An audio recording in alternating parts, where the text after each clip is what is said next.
안녕하세요. 믿는 생각입니다. 오늘은 책을 하나 소개해 드리려 합니다. 어떤 책이냐면요. 네, 이렇게 되어 있고, 데일 마틴 교수님의 신약 읽기 역사와 문헌이라는 책입니다. 이 책은 오픈 예일 코스라고 해서요. 예일 대학교, 미국의 유명한 대학교잖아요. 거기에서 그 한 학기 강의를 아예 오픈을 해놓은 그 커리큘럼이 있습니다. 여러분들이 아실 만한 강의 중에 죽음이란 무엇인가 서점에 가면 그 책이 있는데 그것처럼 이것도 이제 그런 강의 중에 하나인데요. 이제 이 강의가 원래 영어 강의로 이렇게 오픈이 되어 있는데 이 강의가 책으로 나왔더라고요. 그래서 저도 그 영어 강의 몇 개, 그 전체 한 학기는 안 듣고 몇 개만 들었던 기억이 있는데 한글 책으로 이렇게 나와서 굉장히 읽기가 좋아서 이 책의 내용을 잠깐 소개하려고 하고요. 이 책은 지금 이렇게 있는데 조금 두껍습니다. 여기 두께가 보이시려는지 모르겠는데 책이 아무래도 한 학기 강의다 보니까 이제 한 700쪽이 좀 넘어요. 내용이 굉장히 괜찮고 제가 왜 이 책을 가져왔는지 좀 소개를 해보도록 하겠습니다.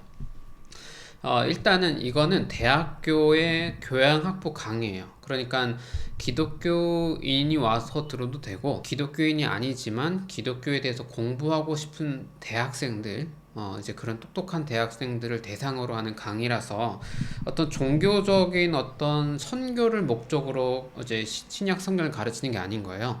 그야말로 신약 성경을 고대 문헌의 하나로 보고 일단 객관적으로 가르치는데 이 강의 목표가 있습니다. 그리고 신약 개론이거든요.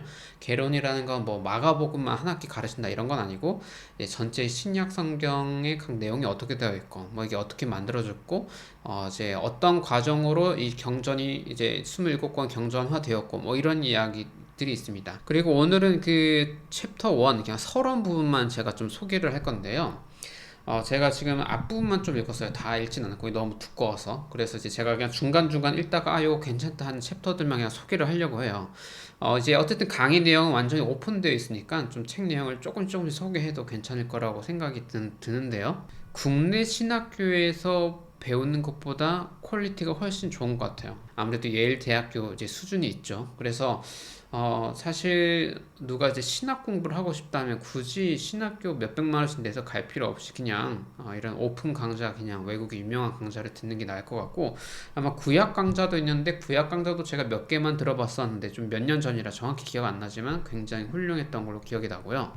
이 데일 마틴 교수 책과 함께 제가 요즘에 좀 보고 있는 책들이 몇 권 있는데 좋은 점은 뭐냐면 전반적으로 신학이라는 동네에서 주로 어떤 이야기가 돌아다니고 있는지를 캐치하는 데 매우 도움이 돼요. 세계 신학 학회에서 어떤 이해가 돌아다니는지는 절대 이제 한국 교회 내 어떤 설교나 한국 교회 안에 성경 공부로는 파악을 할 수가 없어요.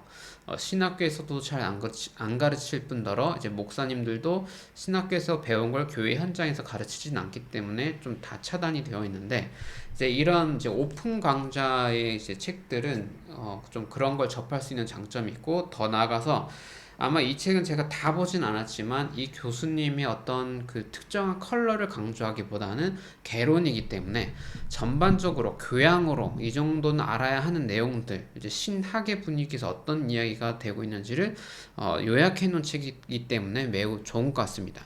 그래서 이 책을 이제 소개를 해볼게요. 서론의 제목은 왜 신약을 연구하는가? 그러니까 다시 말하면 왜 신약 성경을 이제 왜 공부해야 하는가라는 건데요. 이 교수님이 이 수업의 시작을 이렇게 해요. 왜 신약 성경, 왜 성경을 읽으세요? 라는 질문을 하거든요. 이 강의 듣는 분들 중에 아마 기독교인도 있겠죠. 이제 미국은 이제 기독교인들이 많으니까 아마 이런 대답이 자연스럽게 나올 텐데, 저는 기독교인이니까 성경을 읽습니다.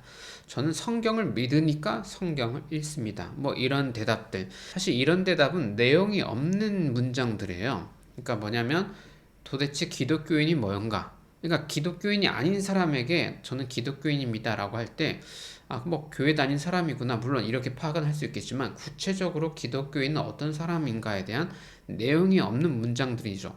전 성경을 믿습니다 할 때 성경을 믿는다는 게 뭔지 교회 바깥의 사람들은 잘 와닿지 않는다는 거거든요.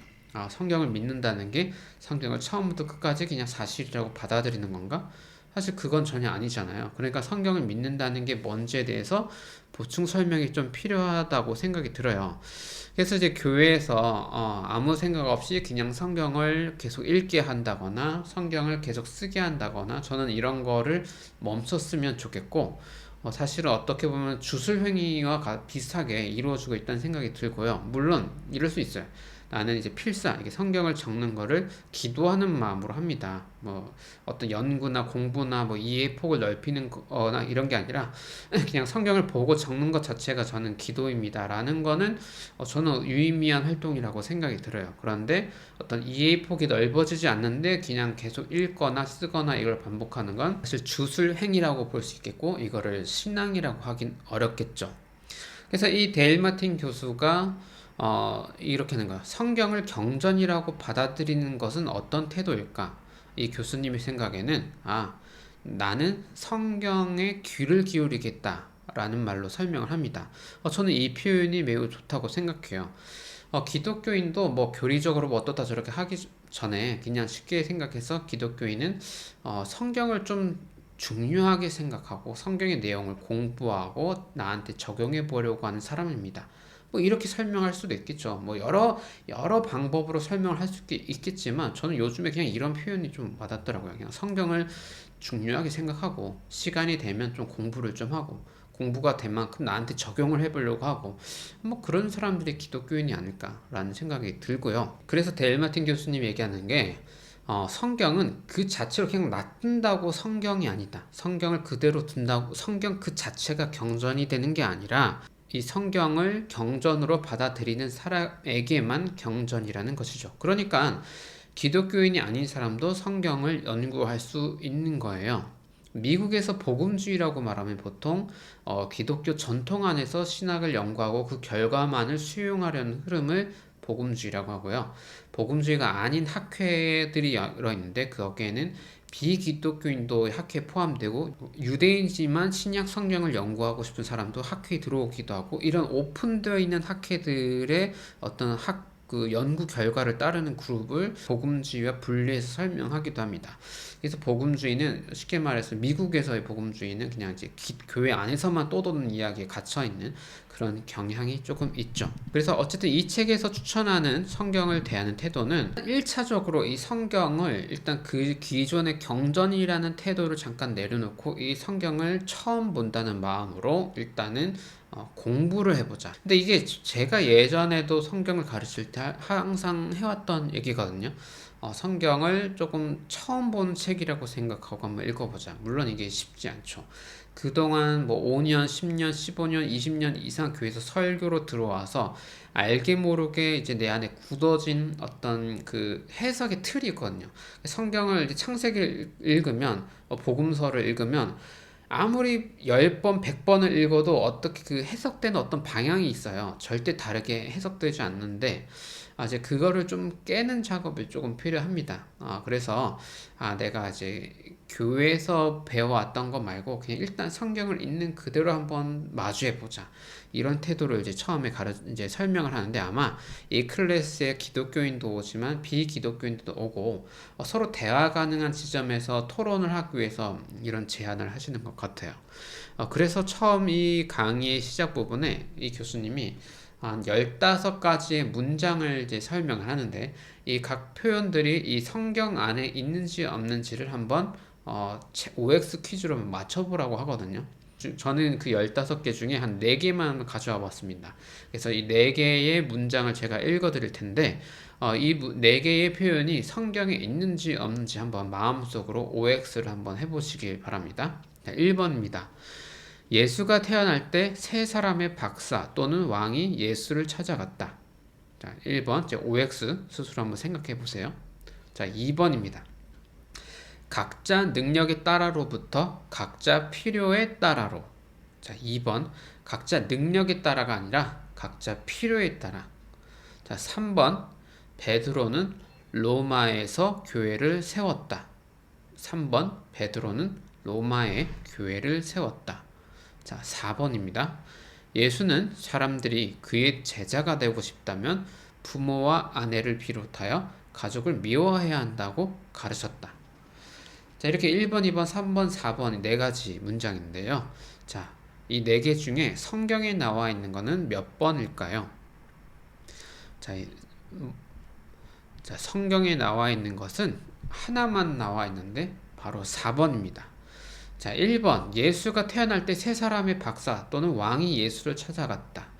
이것은 뭔가 잘못된 표현인데 성경에는 세 사람이라는 말이 없죠. 우리가 동방박사 하면 뭔가 세 명이 떠오르는데 그건 성경의 이야기는 아니고요. 성경에 이제 세 가지 선물이 있다고 합니다. 이제 몇 사람이 갔는지는 안 나와 있어요. 자, 2번. 각자 능력에 따라로부터 각자 필요에 따라로. 이거는 성경의 이야기가 아니라 칼 마르크스의 이야기라고 합니다. 자, 3번. 베드로는 로마에 교회를 세웠다. 이것은 성경에 있는 이야기는 아니고 이제 교회의 전승이죠. 자, 4번이 정답입니다. 예수님이 자신을 따르려면 부모, 아내, 가족을 미워해라 라는 표현이 누가복음 14장 26절에 있다라고 하는데 언뜻 생각하면 기독교는 가족을 더 챙기고 뭐 가족을 더 사랑하고 이런 얘기를 할 것 같은데 약간은 그런 낯선 표현들이 있다는 거예요. 자, 이거를 이제 4개가 아니라 15개가 있습니다. 더 궁금하신 분은 책을 사보거나 아니면 영어가 좀 편한 분은 예일대학교 가셔서 강의를 직접 들어주시면 되겠는데요. 어쨌든 이런 질문을 던지는 이유는 우리 고정관념이 얼마나 강한지를 보는 거죠. 성경에 없는 내용을 성경에 있다고 생각하며 살고 있고 또 어떤 사람들은 성경에 있는 내용인데 성경에 전혀 이제 아무리 성경을 읽어도 그런 내용이 있다고 캐치해내지 못하는 거예요. 이제 그런 고정관념을 내려놓기 위해서 아마 이런 테스트를 한 것 같습니다. 그 다음에 지금 서론 부분이에요. 이제 오리엔테이션 같은 거죠. 거기서 나온 게 이 교수님이 신약 성경을 설명하는 방법론을 말하는데요. 그 방법론은 뭐냐면 역사 비평이라는 것입니다. 자, 역사 비평이라는 것은 이제 신학교 가면 처음 이제 딱 배우는 건데요. 뭐냐면 이 근대 이후, 그러니까 1800년대 이후에 이제 성경을 공부하는 방법입니다. 굉장히 신학교의 교양적인 방법인데 역사 비평적인 방법을 안 쓰는 신학교는 없는데 혹시 있다면 지구상에서 가장 구구적인 신학교라면 이제 그런 방법을 안 쓰겠죠. 그러니까 역사 비평을 쓴다고 해서 진보적이고 보수적이고 이런 게 아니고요. 그냥 신학을 한다면 특히 이제 1800년대 이후의 현대인이 성경을 공부한다면 누구나 쓰는 방법론이에요. 뭐냐면 성경은 우리가 경전이라고 한다 할지라도 이게 2000년 전의 텍스트잖아요. 그러니까 성경은 고대 문서라는 그 고대 문서의 카테고리에 두고 고대 문서를 대하는 방식으로 살펴보고 본문의 의미를 찾아본다는 것. 이걸 이제 학문적으로 역사 비평이라고 합니다. 자, 그러니까 다시 말해서 문자주의에 반대하는 게 제가 저번 영상에서 예수세미나 그룹 이야기를 좀 했는데 예수세미나 조금 할 게 더 많은데 어쨌든 예수세미나만 역사 비평을 쓰는 게 아니라 이제 역사 비평은 모두가 쓰는데 예수세미나는 자기들만의 어떤 해석의 방법론이 있는 거예요. 그 해석 반복론에 동의가 되면 예수 세미나에 말하는 메시지 그 결론에 오케이 하는 거고 그게 그 방법론에 동의가 안 되면 조금 이상한데 이제 이렇게 얘기를 하는 거죠. 저는 예수 세미나가 이제 천재적인 학자들이지만 그 방법론에 좀 동의가 안 되는 것 뿐이고요. 역사 비평을 쓰는 건 그냥 교양이다라는 것입니다. 다시 말해서 신학이라고 하는 건 역사 비평이 기본이기 때문에 문자주의라는 거 그냥 쓰여진 대로 믿어라 하는 것을 절대 용납하지 않아요. 문자주의라는 것은 신학이 용납하지 않기 때문에 다시 말해서 교회 안에서도 용납되어서는 안 되는 이야기입니다. 왜냐하면 교회는 신학에서 걸러진 이야기들을 토대로 이야기되어야 하거든요. 뭐 신학이라는 게 너무 한국에 계신 분들은 신학적인 얘기를 교회에서 잘 듣지 않기 때문에 조금 뭐 교조적인 거 아니야? 이렇게 생각할 수 있을 것 같아요. 이제 목사님의 말이 신학적인 게 아니라, 정말 신학이라는 그 바운더리 안에서 있는 굉장히 다양한 이야기들, 그 필터링이 걸쳐진 이야기들이 이제 교회에서 통용되도록 추천되는 거고요. 그 가운데 절대 일단 문자주의의 자리는 없다라는 것입니다. 그러다 보니까 만약에 문자주의가 아니면 시험에 든다. 뭐 여리고서 7바퀴 돌았으니까 무너졌다. 만약에 이거를 다른 방식으로 해석을 하려고 한다? 그럼 나는 시험이 들 거고 나는 기독교 신앙을 좀 갖기 어려울 것 같은데요. 자, 이런 반응을 누군가 한다면 뭐 노아 홍수 실제가 아니라고요? 그럼 나는 기독교인이기 좀 어려울 것 같은데요. 자, 그런 반응을 한다면 제 생각엔 좀 세게 말해서 그냥 평생 교회를 잘못 다녔다라고 대답을 해드릴 수 있을 것 같아요. 이상한 교회를 다니신 거고 이상한 설교를 평생 들으신 거고 그냥 그런 식의 이야기는 절대 신학에서 통용될 수 없는 이야기인데 그걸 기독교 그룹인 교회 안에서 들어왔다는 건 죄송하지만 본인이 교회를 잘못 선택한 문제 같아요. 물론 그렇게 가르치는 목사들도 문제지만 그러니까 이제 근대 이후의 역사비평 방법론을 이제 쓰는 건 기본이다라는 것입니다. 그 다음에 이분이 이제 짚는 건 영혼불멸은 기독교의 주제가 아니다라는 건데요. 영혼불멸, 그러니까 우리의 몸과 분리된 어떤 정신이 고유하게 따로 존재할 수 있어서 이제 몸은 썩지만 어떤 이 영혼은 불멸하는 거, 이거는 이 교수님도 처음에 딱 짚는 거, 이거는 성경 얘기도 아니고 뭐 사도신경과 니케아 신경과 같은 신앙 고백문 내용도 아니고 이제 플라톤주의 철학 사조 흐름에 있는 거다. 고대 그리스 철학의 비슷한 이야기지 기독교랑 헷갈리면 안 된다. 이건 아마 유럽의 미국 사람들도 미국에서 교회 다닌 사람들도 좀 헷갈리는 것 같아요. 그래서 이제 이 첫 시간에 교양 기독교 수업 첫 시간에 이걸 딱 짚는데요. 한국 교회에 신앙생활 하는 분도 이제 영혼에 대해서 이제 5개념이 있다 보니까 아마 그런 것 같아요. 그리고 이제 이 서론 첫 번째 강의 마지막 부분은 교회에 관한 이야기를 합니다. 이 신약 성경은 굉장히 많은 부분이 편지인데 이제 누군가 특히 교회 공동체에게 보낸 편지들의 묶음이잖아요.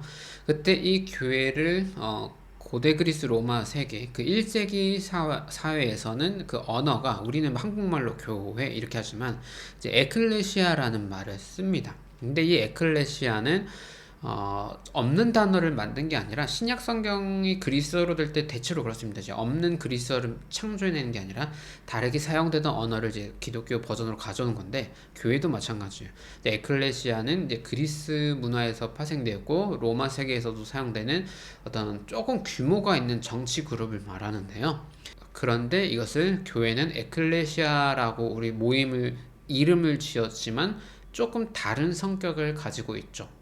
막 수백 명의 모임이 아니라 보통 교회는 수십 명 정도거든요. 뭐 고린도 교회 무슨 교회 할 때 이제 그런 좀 작은 규모의 모임이지만 에클레시아라는 말로 모였고 그때 이제 교수님이 이렇게 얘기를 한 거예요. 만약에 AD 50년경에 뭐 그리스의 뭐 고린도 지역에 사는 어떤 사람이 이런 독특한 에클레시아 모임이라고 주장하는 사람들의 어떤 삶의 모습 볼 때 어떤 오해를 할 만한지를 설명하는데 그 오해에 관한 내용은 이제 교부들의 문헌에 있는 내용들을 정리한 거예요. 교부들의 텍스트들도 제가 이제 시간이 되는 대로 나중에 좀 찾아서 좀 구체적으로 설명을 드리겠고요. 이제 이 첫 번째 클래스의 마지막 부분에 나오는 이 교회가 처음에 받았던 오해들 몇 가지를 좀 소개해 보는 걸로 이 첫 번째 영상 마치겠습니다.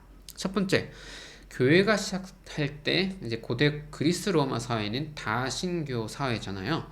근데 이 에클레시아란 말을 좀 독특하게 쓰는 이 교회라는 이 그룹에서는 신이라는 대명사를 쓰는데 신의 이름과 모양이 없다. 고유명사가 아니라 큰 범위의 그냥 신.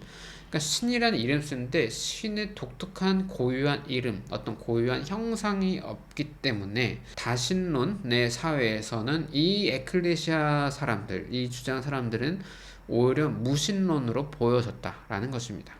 두 번째, 이 사람들이 믿는다는 것이 십자가에 처형된 유대인 남자를 믿는다는 말을 들었을 때 오는 충격이 얼마나 컸을까라는 거예요.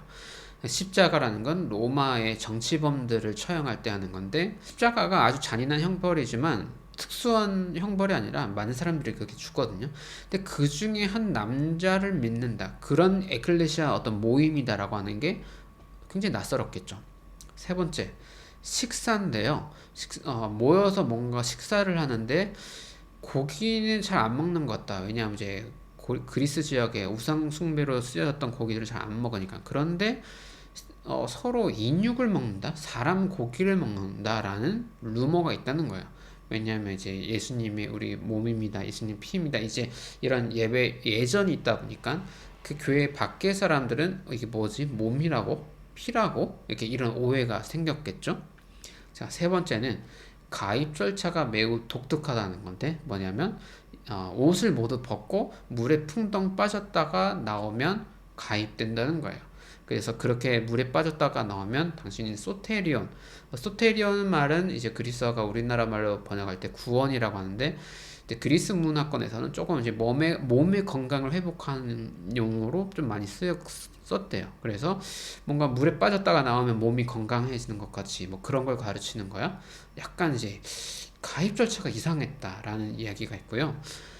초대교회에서 세례 때 이제 옷을 완벽히 다 벗고 빠졌다가 나와 하는 건지는 저도 좀 더 문헌들, 교부들의 문헌을 더 찾아봐야 될 것 같아요.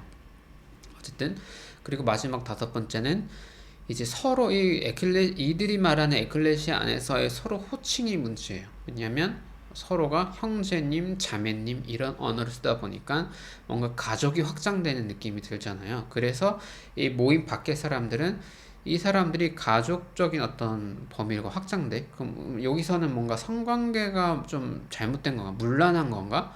뭐 로마도 문란하지만 여기서는 좀 더 프리한 건가? 이제 이런 오해를 받았다는 거죠.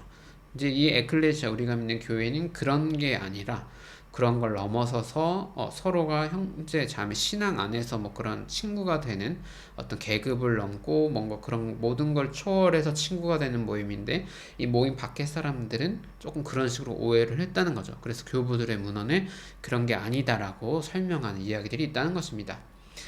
그래서 이 모임을 지칭하는 언어는 그 문화권의 언어를 가져오지만 그래서 이 에클레시아를 어떤 분들은 이제 민회, 집회 뭐 이렇게 다양하게 번역하기도 합니다. 우린 나중에 그걸 교회라는 말로 하지만 그 당시 1세기의 여러 문명권의 사람들은 이 모임의 성질에 대해서 굉장히 좀 납득하기 어려운 낯선 것이고 그래서 교회는 이 모임들의 이 독특한 성질들 중에 우리가 꼭 끝까지 계승해야 될 것이 무엇인가를 고민하는 그 숙제를 껴안게 되는 거죠. 그래서 이제 1세기 연구가 필요한 것입니다. 자, 이제 여기까지가 첫 번째 이 서론에 관한 내용입니다. 챕터 1을 설명한 건데 이렇게 챕터가 25챕터가 있고요.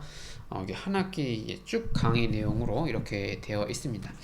제가 이 책을 보고 너무 괜찮아서 이거를 우리 길섭교회 새신자 교육 과정으로 제가 이걸 좀 써보면 좋겠다라는 생각인데 근데 문제는 좀 너무 두꺼워가지고 이걸 어떻게 좀 요약할 수 있을까 좀 저도 천천히 읽어보면서 고민을 할 거고요. 이후에도 제가 이런 식으로 제가 읽는 책들의 어떤 한 챕터를 좀 설명하면서 제 개인적인 코멘트를 좀 해보려 합니다. 도움이 되셨을지 모르겠습니다. 어쨌든 이 책을 또 다음 영상을 가져올 수도 있고 이 책만큼 또 좋은 책들이 좀 여러 권 있어서 또 다른 책의 어떤 챕터를 또 소개할 수도 있겠고요. 그럼 또 다음 영상으로 찾아뵙겠습니다. 감사합니다.